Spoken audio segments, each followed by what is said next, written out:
75,000 करोड़ रुपए का खर्चा जयराम ठाकुर जी की सरकार ने लिया। 10,000 करोड़ रुपए की लायबिलिटी जो सरकारी कर्मचारियों को 6 पे कमीशन बनने के बाद मिली थी, वो देनदारियां हम पर छोड़कर चले गए।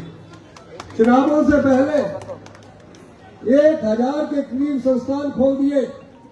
6 महीने पहले जहां भी जो मांगता था वो उसको स्कूल मिल जाता था, डिस्पेंसरी मिल जाती थी। नोटिफिकेशन की गई, कोई बजट का प्रावधान नहीं किया गया, ना ही कोई नियुक्तियां की गई। अब ऐसी माली हालत में जब मैं मुख्यमंत्री बना, मेरे साथ उप मुख्यमंत्री मुकेश अग्निहोत्री जी बने। हम दोनों ने 1 महीने तक मंत्रिमंडल का विस्तार नहीं किया। मैं और मुकेश अग्निहोत्री जी दिन रात अपनी आर्थिक अवस्था को सुधारने में लगे रहे। रात के 2-2 बजे तक हम अधिकारियों के साथ चर्चा करते, और जब ऐसा लगा तो मुकेश अग्निहोत्री जी को हमने बोला कि मेरे देश की आर्थिक हालत पर व्हाइट पेपर रखना चाहिए। एक एक तथ्य को खंगाला गया, और तथ्य खंगालने के बाद ये पाया गया कि जयराम जी सोए हुए थे, खजाना लूटा जा रहा था। और प्रदेश की जनता पर इस सभा में जहां तक मेरी आवाज जा रही है, मुकेश अग्निहोत्री जी ने मुझे बताया कि 75 लाख हिमाचल प्रदेश के जो हमारे परिवार के लोग हैं, हर एक व्यक्ति पर जो इस सभागार में बैठा है 1,30,000 रुपए का कर्जा चढ़ा हुआ है। 1,30,000 रुपए का कर्जा चढ़ा हुआ है। हमने उस अर्थव्यवस्था को दुरुस्त करना शुरू किया, और 1 महीने बाद हमारा मंत्रिमंडल का विस्तार हुआ। मैं आज जनता की दाद मंत्रिमंडल का विस्तार हुआ।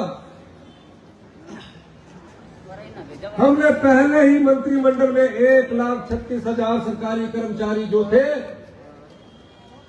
उनको ओल्ड पेंशन स्कीम दी और उनका बुढ़ापा शुरू किया। वोट डालने की बारी आई तो भारतीय जनता पार्टी वाले लोग हिमाचल में आई आपदा के साथ लोगों के साथ खड़े नहीं हुए और प्रस्ताव के समर्थन में कोई वोट नहीं डाला। ये भारतीय जनता पार्टी का हाल है। मैं एक और बात बताना चाहता हूं, हर जगह हमारे पास चने डालने के काम भारतीय जनता पार्टी की सरकार कर रही थी। हमने हिम्मत नहीं हारी। मैं देश के प्रधानमंत्री से मिला, देश के गृह मंत्री से मिला, देश के वित्त मंत्री से मिला। मैंने अनुरोध किया, हिमाचल में इतिहास की सबसे बड़ी आपदा आई है, आप गुजरात की तर्ज पर, आप उत्तराखंड की तर्ज पर हमें मदद कीजिए। उनके कान में जूनी रेंगी और भारतीय जनता पार्टी के जो नेता थे वो आपदा और प्रभावित परिवारों को सहायता रखवाने के लिए दिल्ली में लॉबिंग करते रहे कि अभी मत देना। क्या कह रहे थे? अभी मत देना, लोकसभा चुनाव आए हैं, नहीं तो लोकसभा चुनावों में हमारे को लोग पूछेंगे नहीं। और देखिए हमने हिम्मत नहीं मारी, हमारी इच्छा शक्ति देखिए। हमने कहा अगर केंद्र की सरकार हमें कोई स्पेशल रिलीफ पैकेज नहीं देती है, हमने अपने संसाधनों से 45 करोड़ रुपए का राहत पैकेज दिया, जिसके कारण आसानी सड़कें, पीने की पानी की योजनाएं, बिजली के खंभे खुले। यही नहीं, फिर आपदा प्रभावित परिवारों को बसाने की बात आई। आपदा प्रभावित परिवारों को जब बसाने की बात आई तो मुझे बड़ा अफसोस है कि इनके कोई भी सांसद दिल्ली में किसी गृह मंत्री को नहीं मिले, ना प्रधानमंत्री से मिले। हमने आपदा प्रभावित परिवारों को बचाने के लिए कहा कि 1.5 लाख रुपया घर बनाने के मिलता है, 1.5 लाख रुपया घर बनाने के लिए मिलता है। अब मैं ये कहना चाहता हूं कि 1.5 लाख रुपए में क्या घर बनता है? मैंने, क्योंकि मैं आम परिवार से आता हूं, गरीब की पीड़ा जानता हूं, दर्द जानता हूं, मैंने कहा कि 1.5 लाख से घर नहीं बनता। मेरे पास एक पक्का मकान है, जब अगर वो आपदा में बह जाए तो मेरे परिवार, आप लोग हैं, आप पर क्या बीतती होगी। मैंने उस 1.5 लाख के नियमों को बदल दिया। आपदा प्रभावित परिवारों के लिए कानून बदल दिया, 1.5 लाख से बढ़ाकर 7 लाख रुपए की सहायता राज्य में। सिराज में सबसे ज्यादा दी। मेरे प्रस्ताव बजट रख दिया गया। 28 फरवरी को बजट पास होना था, 27 को राज्यसभा के चुनाव हो गए। राज्यसभा के चुनाव में भारतीय जनता पार्टी ने कांग्रेस के 6 विधायकों को खरीद लिया। 26 तारीख को हमारे राष्ट्रीय महासचिव शुक्ला जी बैठे, इंचार्ज आए, हमारे साथ बैठ के डिनर कर रहे हैं, सब खाना खा रहे हैं। अंदाजा ही नहीं लगा सकते थे। कुछ का तो मुझे अंदाजा था, कुछ को जो रात को उन्होंने पैसे पकड़े तो मैं समझ गया। अगले दिन 27 तारीख को उन्होंने भारतीय जनता पार्टी के पक्ष में वोट डाला। वोट डाला कोई बात नहीं, आम लोगों के लिए हम बजट रखा हुआ था, 28 तारीख को वो पास होना था। वोट डालने के बाद ऐसे तितर बितर हुए कि परमाणु से बाहर पहुंचकर उन्होंने सांस ली और हॉलीडे इनमें पहुंचे।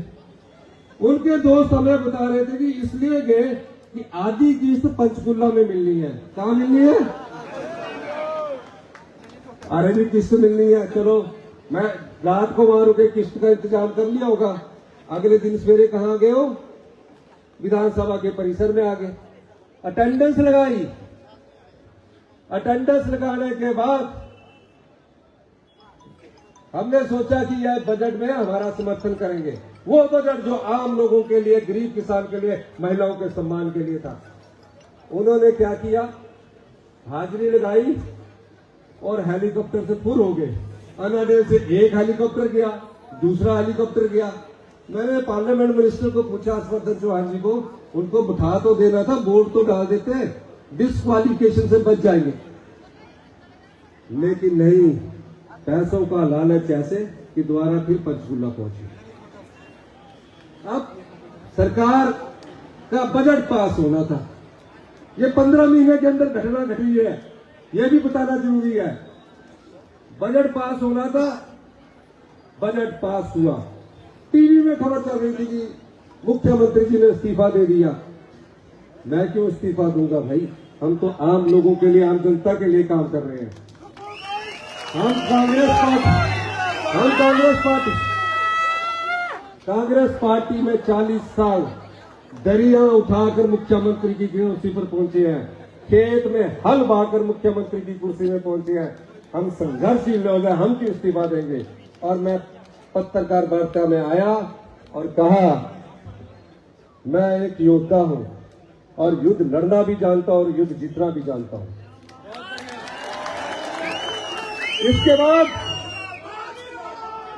इसके बाद जो अपने आप को कहते थे कि मंडी का मैं मुख्यमंत्री हूं, सिराज के अलावा कहीं के मुख्यमंत्री नहीं है। सिराज की भी बुरी हालत है, कहीं के मुख्यमंत्री नहीं रहे।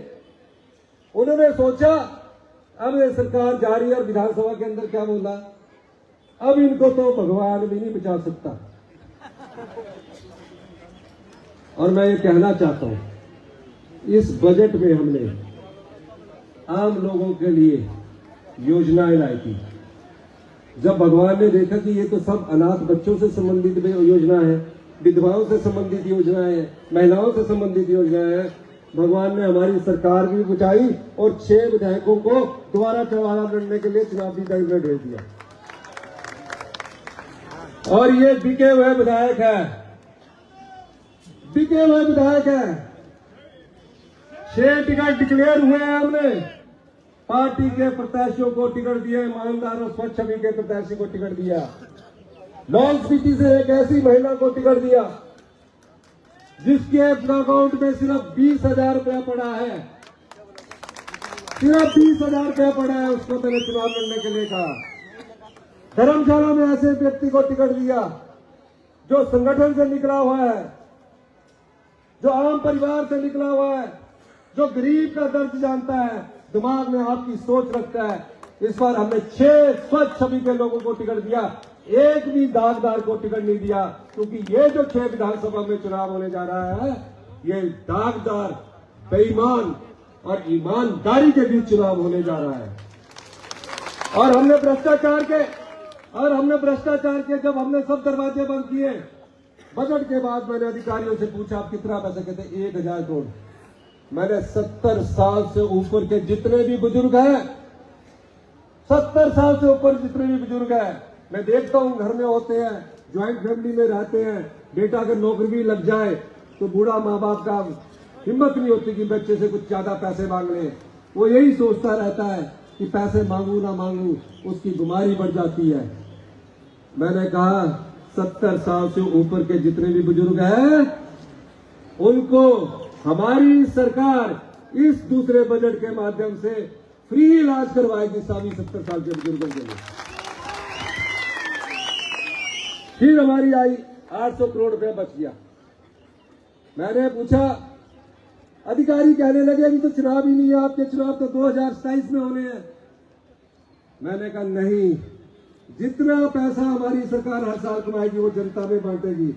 4% डीए की किस्त दे दी। पुलिस वाले जो इंतजाम करने लगे हैं, 210 रुपए डाइट मनी मिलती थी, एक दिन की 7 रुपए मिलती थी।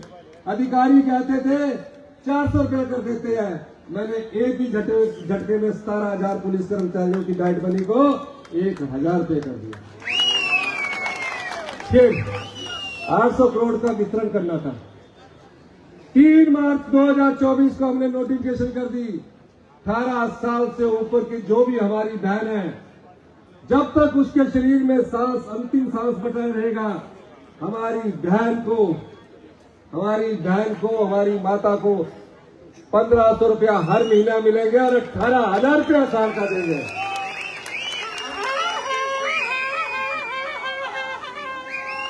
अब उस योजना को भी रुकवाने जयराम जी जा रहे हैं।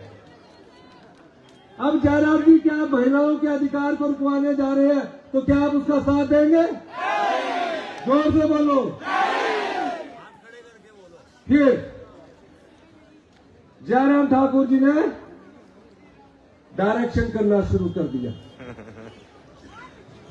2022 में उन्होंने एक फिल्म डायरेक्ट की, रिवाज बदलेंगे। क्या था? जनता ने उनको बदल दिया। चुनावों से पहले उन्होंने क्या कहा?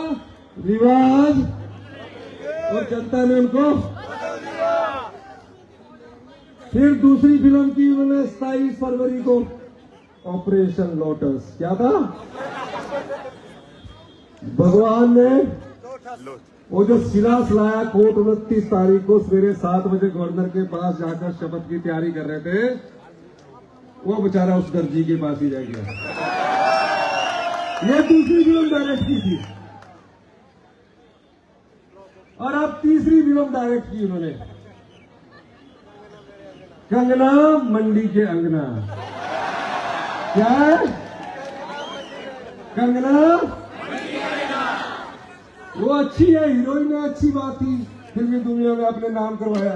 तब देखा कि जयराम ठाकुर जी को पता लग गया कि राजीव शुक्ला जी ने एक ऐसी रणनीति बनाई है कि विक्रमादित्य जी चुनाव लड़ सकते हैं, तो वो चुपके पतली गली खिसकने लगे। क्या लगे? किया ही कुछ नहीं। 5 साल मुख्यमंत्री ने किया ही कुछ नहीं, तो खिसकने गई था। उन्होंने सोचा अब कैसे काम करूं, तो उन्होंने बेचारी कंगना हुआ बॉम्बे में एसी कमरे में बैठकर ठंडा अनुभव कर रही थी। कहा आप 1 महीने शूटिंग की डेट दे दो। क्या कहा? 1 महीने शूटिंग की डेट दे दो। डेट फिक्स होगी। डायरेक्टर साहब ने लोकेशन सेट कर दी।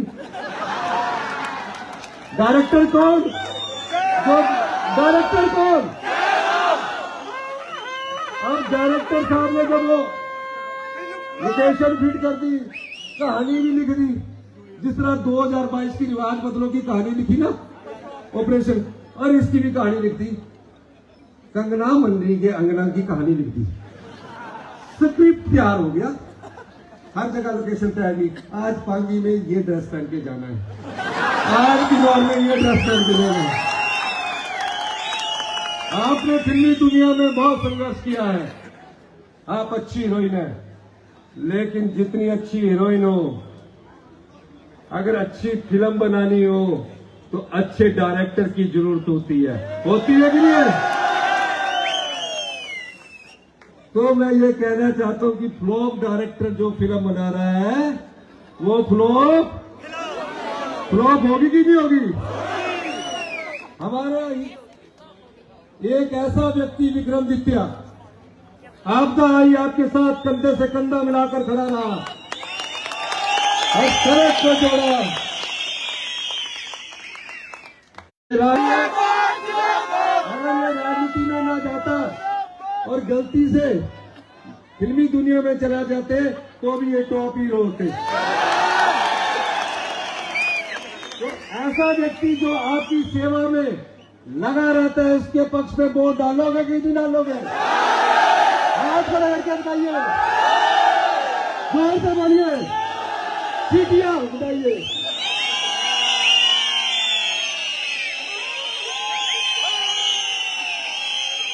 मैं एक बात कहना चाहूंगा क्योंकि वो कांगड़ा में भी आज हमारा नामांकन है। मैं एक बात करना चाहूंगा, ये लड़ाई हिमाचल प्रदेश के सरकार की नहीं है। 3.5 साल हमारी सरकार है, 3.5 साल हम सत्ता में रहेंगे, आप लोगों की सेवा में रहेंगे। ये लड़ाई मुख्यमंत्री की कुर्सी की नहीं है, ये कुर्सी आप लोगों की है।